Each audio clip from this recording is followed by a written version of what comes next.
be shy. We wrote a whole book about our life. We're not shy about questions. Yes? I have a question. When I saw the videos about when you went to talk to the genetics students at the med school. What do you say to them? And how do you connect with those students? We talk about Miller syndrome, our daily lives, how it affects us, and answer whatever questions they have. They can't really remember many of the questions at the moment, but one question they ask is how we experience doctors and what that's like. One doctor was overly enthusiastic in the fact that I have 4 fingers instead of 5. And she was just very fascinated, a little too fascinated. Yeah, so different things like that. In fact, Logan has a funny story about that doctor too. Well, it wasn't the same doctor? Yeah, it was. Heather loved her actually, even though she was a little over enthusiastic. But so we thought, oh, maybe Logan will like her, so we took Logan to her. Well, I've kind of had a not the most positive attitude towards my situation. So whenever somebody does say something like the doctor said, I certainly, well, actually, I didn't, I'm always very polite, you know, to them, but very upset and saying things in my head, of course, to them, silently. The doctor just said, oh, 4 fingers, you know, cartoons have 4 fingers too. And I'm just like, you know, Okay. you know. And, you know, consequently I didn't see her again, kind of thing. Yeah, Logan She and was she just just kind of clashed. I mean, she really was enthusiastic, and that we loved. She was kind of like a mom that just wanted to scoop them up and take care of them, as you would hope that a doctor would. It's just that in her enthusiasm, she just got a little carried away and didn't consider that maybe they weren't accepting their differences and disabilities at that time as quickly and as easily as she was. But was I an adult at that time already? You were a teenager. Still? I can't remember when that was. I don't know. Do you? What happened? Junior high, high school? The years go. Heather is going to be 34, February 22nd. And Logan's 30. And so, and they go to the University of Utah Neurobehavioral Home Program, which it's a new, I was so happy because all of their doctors are in one clinic. They have their MD physical doctor that, you know, does the old sore throat and stuff and pain meds, and then they have their counselors. They each have a different counselor that's in the same clinic but different. They have the nurse practitioners, their psychiatrist that does all their other medicines, so one place, and they handle, you know, and then we get referrals. Basically, we tell them who we want to see sometimes, or if they know someone, then, and they write the referrals, and it's so nice, and we hope their program makes it. Yeah. So. That's an amazing program to have all the It wraparound is. services. Yeah. And they talk to each other, so that they're all on the same page with their health. So we were really happy because one of the requirements was that they had to have a neurobehavioral problem, so autism made them qualify. And then the second was, well, they said that most of their patients are low IQ. And if Heather and Logan didn't mind sitting in the waiting area with people whose IQs were very low, then that would be okay because they are on the autism spectrum. So we're very happy to be there. It's been great. Have you ever had the opportunity to talk to other families or other individuals that have Miller syndrome? We haven't spoken to them as a speaker of sort. There's meetings that they have set up. There's a program called what is it, Foundation? Called the Foundation for Nager and Miller Syndrome. So one of the moms that had a child with Miller Syndrome, who's now around 20-ish, started this foundation. And they try and raise money, they try and get people to donate to their programs so that every 2 years they can fly children with Nager syndrome, which is similar, but they're missing their little fingers and they have really small airway jaw, so they almost all have a tracheotomy and can't eat, but very rare as well. So we've met with them when we've attended the conferences. But Right, so we certainly have spoken with them. The couple that we met when we were children, they're from New Zealand, and I think that, or not, you're talking about Margaret though, right? Or- yeah, but there's one other family in the world that's been documented that have 2 children in the same family, and they're from New Zealand, so that's who They those also are. have a child who's not Yes, the first child wasn't affected. And I could be wrong, but for some reason in the back of my mind, I'm thinking that she miscarried and was a child with Down syndrome. But I actually need to ask her about that, because if I made that up, then I don't think I made something like that up. I heard it. So, How many surgeries have you had to have in the hour in childhood? I'm losing count. it's almost easier to say that combined they've had about 50. Yeah. Approximately 25 each year. We take a few on one or the other. And I don't know if you guys haven't seen the book. This is a picture of Heather's. This is a picture of their arms when they were born. So it's hard to describe that their arms are bent 90 degrees because they're not bent like this. They're literally bent like this, down sideways, which you've seen before. This is Dr. Carey. Dr. John Carey wrote the foreword to my book, and we saw Dr. Carey right after Logan was born. He was one of the geneticists after Logan was born. Not one of the geneticists that told me it wouldn't happen I probably would have made the I'm same sure- mistake. I'm sure Dr. Because that's the Carey way it would was have with made that Margaret's mistake. So you can see how bent their arms, because the kids from New Zealand, Heather and I went to the last conference, so their arms never got straightened out. They just left them bent. So they have full wrist movement, and they have a little more finger dexterity, but their arms are completely bent. So it's hard to say, is it harder or easier for them to do things than it is for Heather and Logan, not having any wrist rotation whatsoever. And as I found out, just even the very last thing I added to the book was because a woman that's an editor for a publishing company read my book, and she had some feedback for me, and she said, I feel like I want to know more about how does it affect them day to day. And I realized that I kind of took it for granted because I live with them and know them, that I didn't really describe, and I found out didn't really know how exactly they did things. So I followed them around with a tape recorder, and I had Logan describe how he takes his pills, how he paints. Heather described how they grocery shop. You know, you rotate your wrist to push the grocery cart. I mean, you don't realize how much you rotate your wrist for. So that's what Yeah. Logan, I think it may have even have enhanced Logan's understanding about how inhibited and how disabled he is just because of lack of wrist rotation from doing that.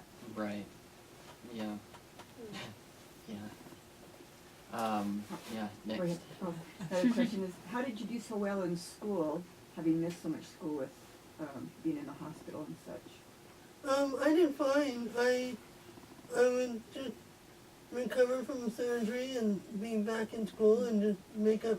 I was definitely one that loved school, so it was very easy for me to make up my homework and stuff. Awesome. You know, I barely, like, my inclination is to say that, oh, well, I wasn't in school when I had surgeries, but there's so many, that, I remember maybe a couple of surgeries, maybe, where school was a factor, and obviously it must have been a factor the whole time, but there's a lot of missing information in my life, which were kind of, is what I kind of attributing this sort of post-traumatic stress, seeing there's just so much that I don't recall as far as that, and that's a question that I kind of ask myself lately. It's just like, what's that like? What happened? What happened? Obviously it wasn't easy, but I don't know, it makes it hard kind of not really be that cognizant of how difficult it was, so my brain easily just goes, oh, you know, life's not difficult, or it wasn't difficult. And He really, truly, it's hard to imagine, but Logan truly lived his life in denial until he was in his 20s. He literally denied that he was disabled. He denied that he looked different.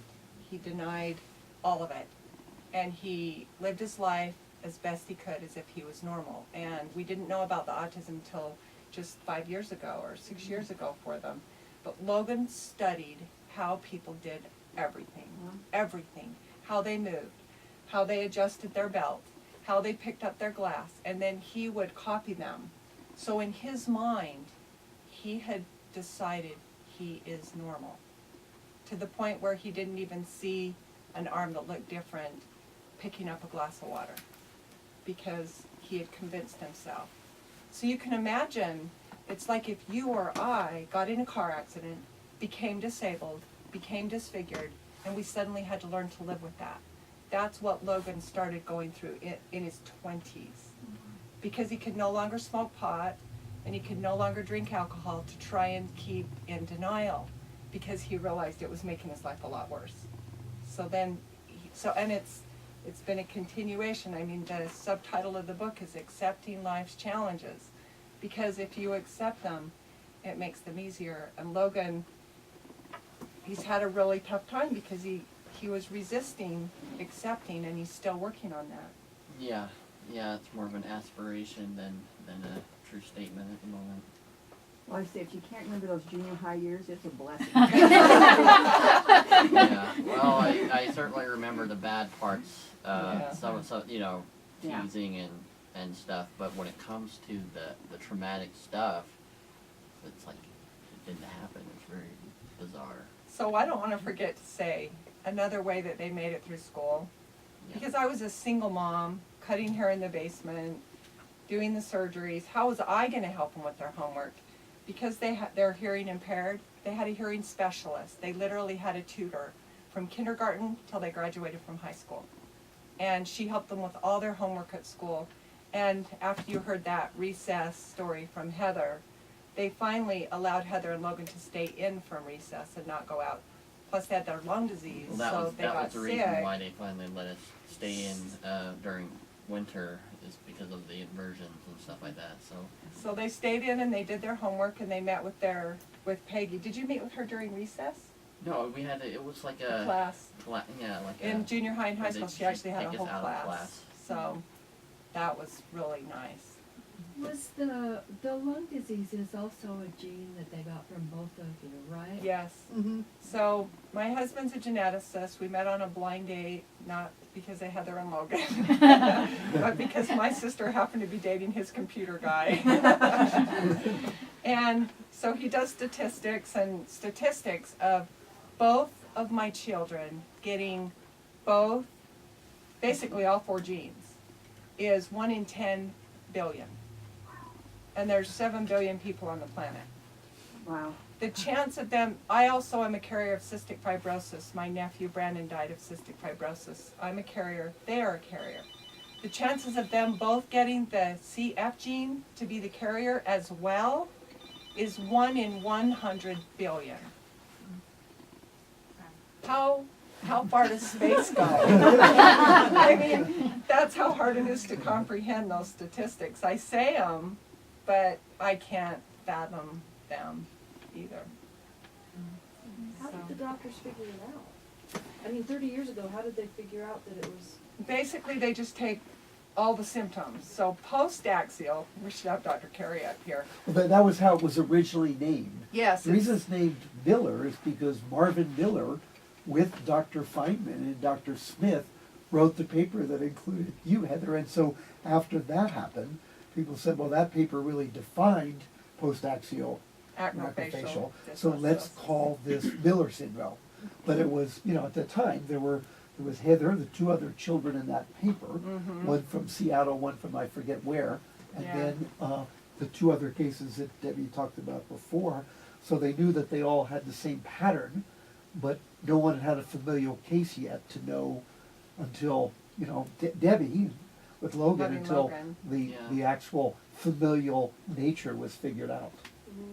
So basically, post-axial is like behind the axis, right? But post-axial is on the pinky side. So they're and the- missing the pinky the and part of pinky the toe side, radius. as opposed to the preaxial, which is Nogger, which is the thumb Noggers, side. yeah, noggers, they miss their thumbs.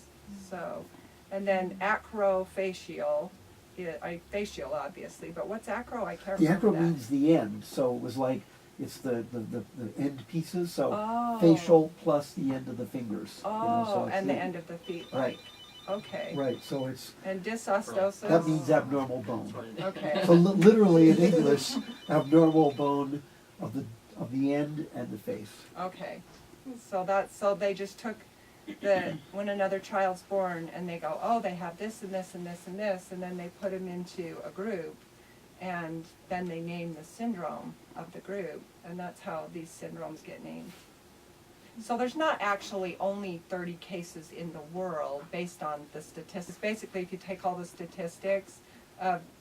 statistics would be like 1 in a million could have Miller syndrome. It's a ballpark estimate, which means if you have 7 billion people in the world, there could be as many as 1,000 in the world that have Miller syndrome, but there's only 30 documented.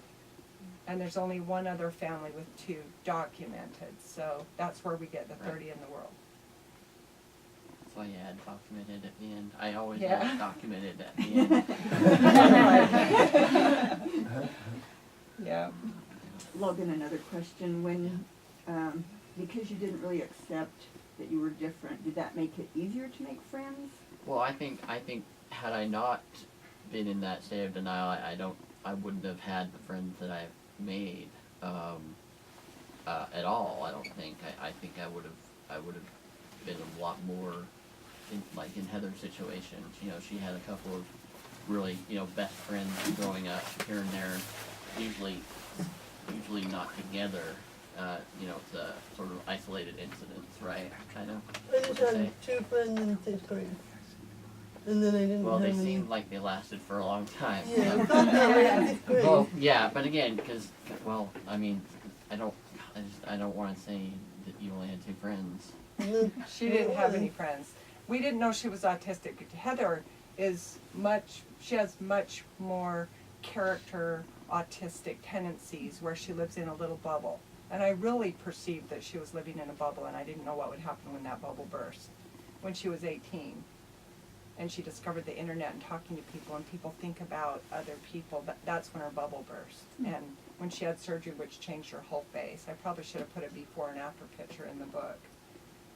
Of before her facial surgery and after, because there was such a dramatic change. And Logan was more outgoing. At any rate, yeah. So I've had a number of friends along the way, and have picked up, like she said, all the social rules and etiquettes and ways of being, so that I don't sound and look or act disabled.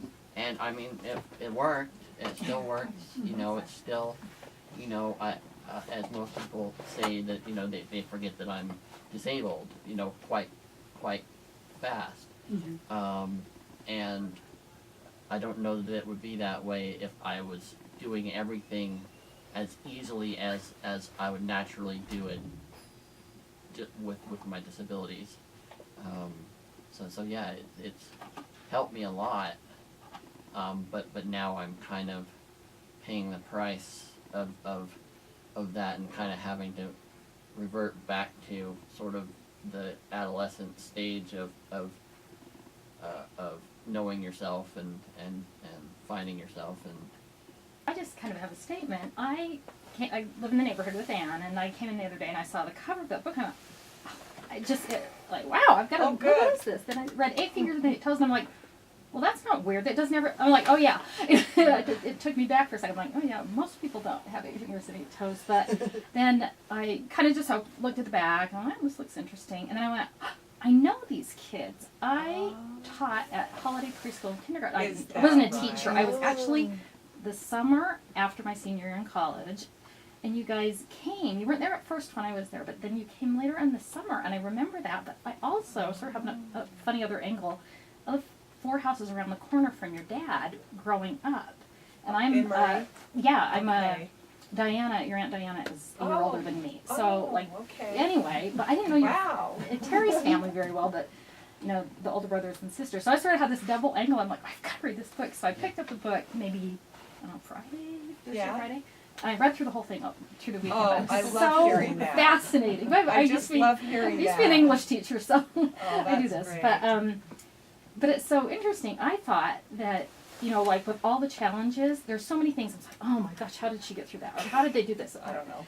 But then I thought, just the way you describe how life is like this, Yeah. and it really really is for everybody. And everybody, you know, doesn't have the same challenges as you do, but I looked at my life and I just went, man, that she's totally right. Like sometimes, like I like the way you described how, like you take the really joyful moments that are so incredibly joyful, and then those times when you're down there, and you just have Quit to, thinking that you it's, have to remember once like you're done with those- this, it's not going to happen Yeah. again. 'cause I know. that's Sometimes you're like, not oh, how it I'm just works. what I want in my life, and then you're like, whoop, no. It's like that. And then as I was reading some of the things that, just like you guys getting dressed, and I thought, oh man, and just trying to hold down different jobs. I'm like, when you worked at the library, I'm like, oh my gosh, I sat and I contemplated all weekend long. I'm like, oh my gosh, what job? I'm like sitting here trying to like job hunt for you. What job could they do with, you know, what's going on? Okay, well, they couldn't do this. Okay, but I want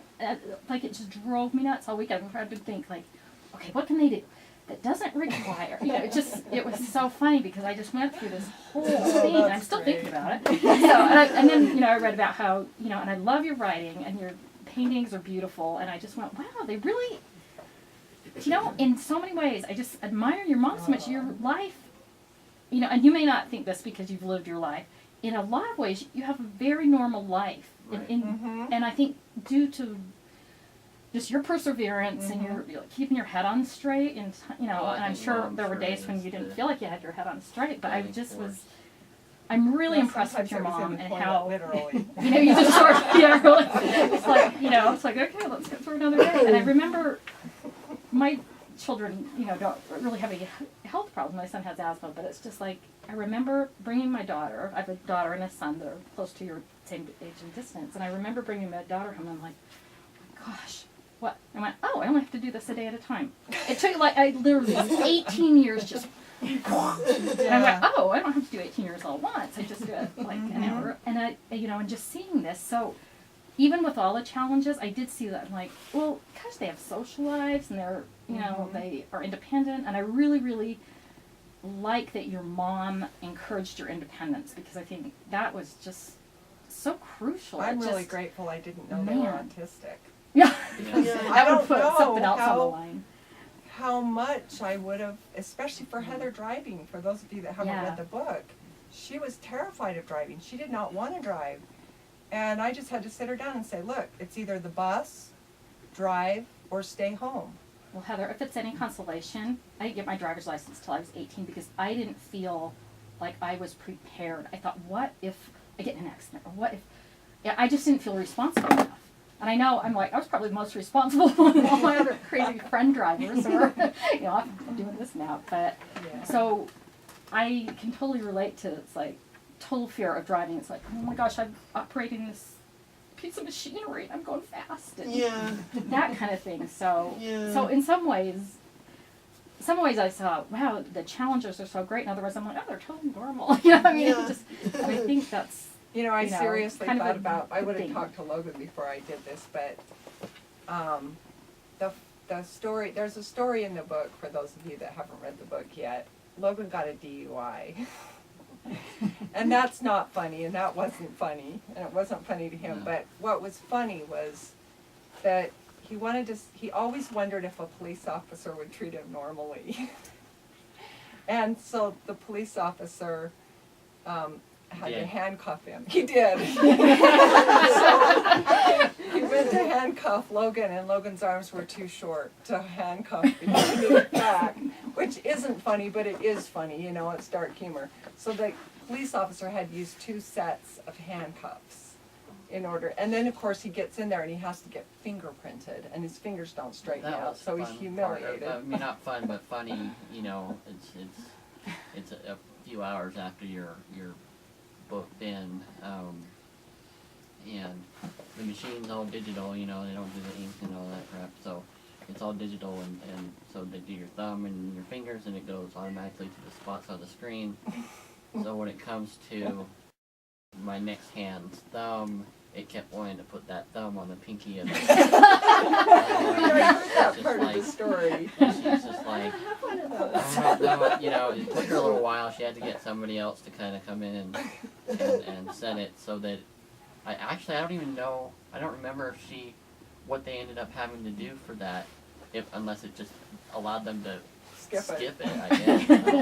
Honestly, you guys, I haven't heard this part of the story. I honestly I've thought he told was this doing part the of the ink. story. So Huh? I have told this part of the story. I haven't heard that like in detail like that, but you know what's really funny is I always put my cell phone by my bed in case they ever need anything. That night I went, oh, my cell phone's not by my bed. I'm too tired. I wasn't available when he made his phone call.